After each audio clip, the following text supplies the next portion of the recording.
খেয়াল করবেন, জিনিসটা একটু বোঝার চেষ্টা করবেন। যে ভালোবাসার নির্দিষ্ট কারণ থাকে সে ভালোবাসা বেশি দিন টিকে না। মনে করেন আপনি কাউকে ভালোবেসেছেন তার হাসি দেখে, এই হাসি যতদিন সুন্দর লাগবে ভালোবাসা থাকবে, হাসি যখন সুন্দর লাগবে না ভালোবাসা অটোমেটিক শেষ হয়ে যাবে। তো সত্যিকার ভালোবাসা কি জানেন?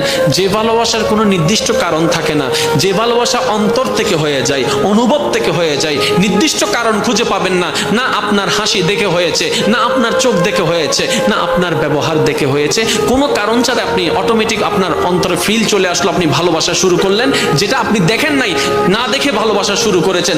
দেখবেন এই ভালোবাসা কখনো শেষ হবে না। মনে রাখবেন এটা রহমানের দরবার থেকে স্বামীর অন্তরে স্ত্রী, স্ত্রীর জন্য স্বামীর জন্য আসা ভালোবাসা। কেমন ভালোবাসা? এই ভালোবাসা কখনো ডিভোর্স আনবে না, কারণ সে সারা জীবন কেটে যাবে কেন ভালোবাসি কেন ভালোবাসি এই কারণ খুঁজতে খুঁজতে জীবনেই চলে যাবে, জীবনেই শেষ হয়ে যাবে, ডিভোর্স হওয়ার কোনো সম্ভাবনা আর থাকবে না। বলেন না সুবহান।